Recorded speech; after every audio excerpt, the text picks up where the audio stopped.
Donc dans cette démonstration, on va aborder la pâte à croissant sur une méthode levain-levure, une méthode qui permet en fait de réaliser des croissants dans des conditions d'examen pour un résultat vraiment top dans un temps réduit. Donc on part pour une pâte qui permet d'obtenir 16 pièces de 77 grammes.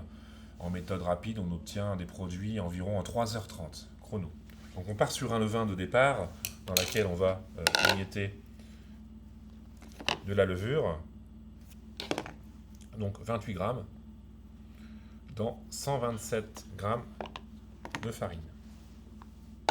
Et on rajoute donc de l'eau tiède, 114 grammes et demi, c'est assez précis, on n'est pas au demi-gramme parce qu'on a converti la recette. Et on vient donc mélanger ce levain. Donc évidemment, comme la levure est dans un milieu relativement humide, avec de l'eau chaude, elle va rapidement dégager du gaz carbonique, faire son effet levant. On va laisser donc à l'air libre environ pendant 15 minutes. C'est-à-dire que dans 5 minutes, je vais pouvoir commencer à pétrir ma pâte de base. Et je retrouverai donc mon levain que j'incorporerai dans ma pâte de base dans une quinzaine de minutes. On va donc attaquer notre pâte de base pour notre croissant.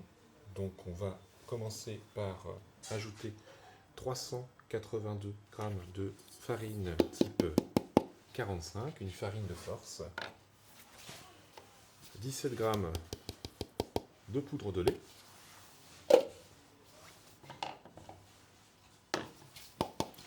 12 g de sel, 60 g de sucre. Donc même si tout ça se colle ensemble, il n'y a aucun souci puisqu'on n'est pas en présence de levure. Et ensuite donc 170 g d'eau. Et on va pétrir donc cette détrempe pendant 8 minutes en vitesse relativement lente à l'aide du crochet. Pendant 8 minutes, voilà, donc on a une pâte assez lisse, assez ferme au démarrage. Et on va donc ajouter 45 g de beurre pommade et on va pétrir à nouveau 2 minutes. Donc ça c'est pour détendre en fait la pâte lors du tourage, pour l'assouplir. Voilà, 2 petites minutes.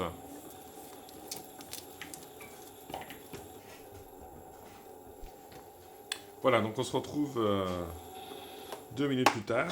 On a incorporé notre beurre.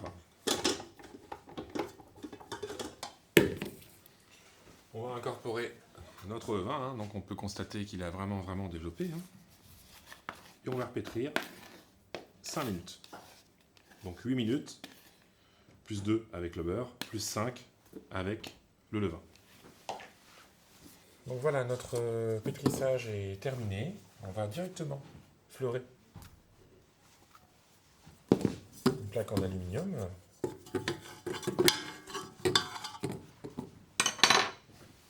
Débarrasser notre détrempe. Donc elle est bien lisse, bien souple. On va commencer à la plaquer environ 35 sur 35 cm.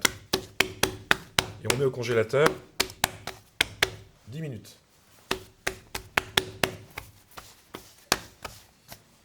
On peut vérifier. Donc, on peut étaler un petit peu, même à la main. Donc, congélation directement. 10 minutes.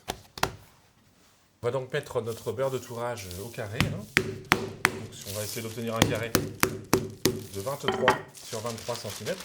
Pour avoir quelque chose de régulier, on peut faire une petite poche à la bonne longueur avec un petit film de plastique, tout simplement.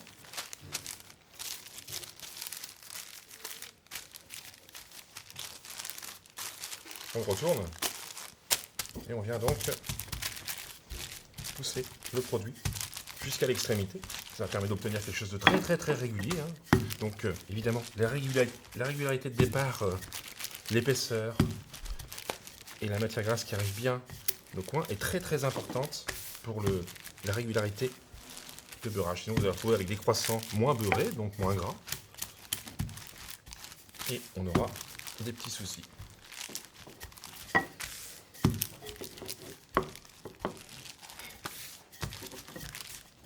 Allez, on va le remettre aussi en congélation. 2-3 minutes. Donc il doit être très froid, mais souvent très très souple.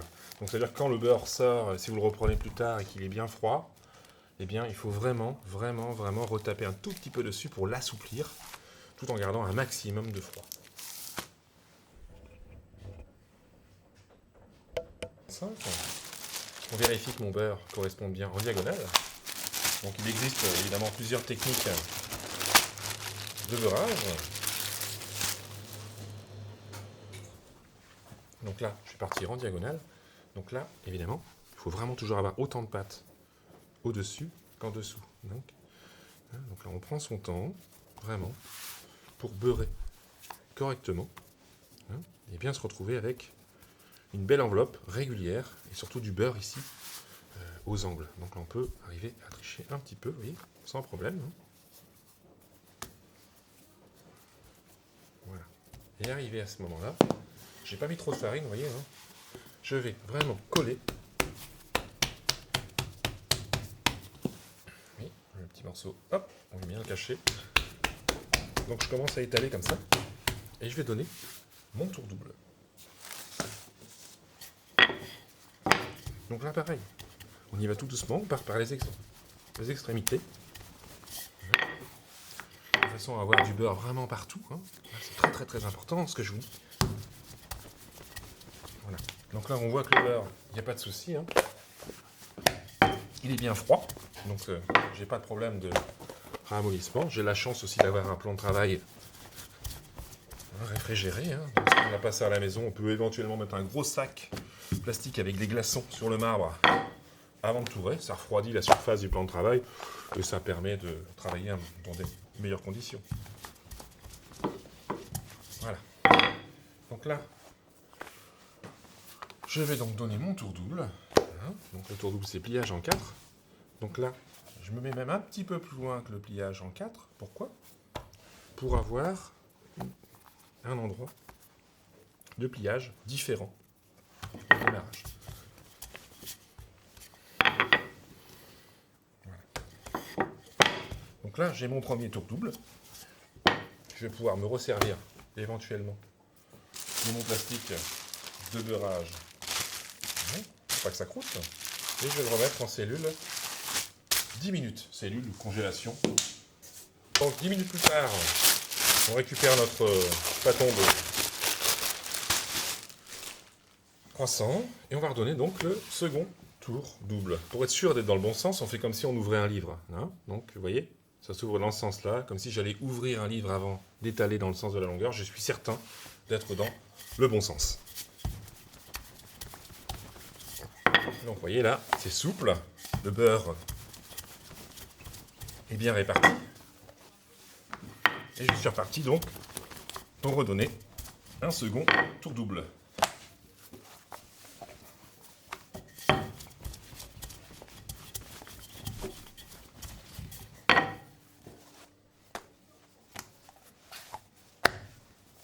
Hop, toujours pas tout à fait au milieu, légèrement décalé pour avoir du feuilleté partout. Je viens le coller, je prends mon milieu et je replie. Voilà.